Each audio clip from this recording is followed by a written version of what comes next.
This is about account settings and changing your password in Schoology. Go over here to the downward arrow and choose account settings, and it's going to open up this page right here. Just go right here and you can change your password. It'll just ask you for a new password and have you confirm the password.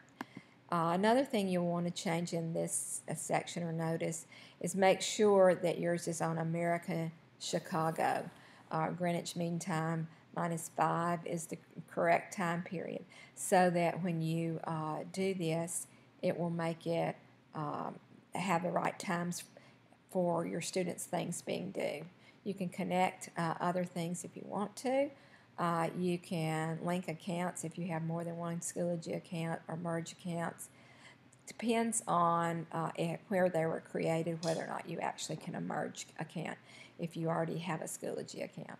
If you have one somewhere outside of Lipscomb Academy Enterprise, it's possible that we can request from Schoology for them to merge it. So just let me know if you need help with that.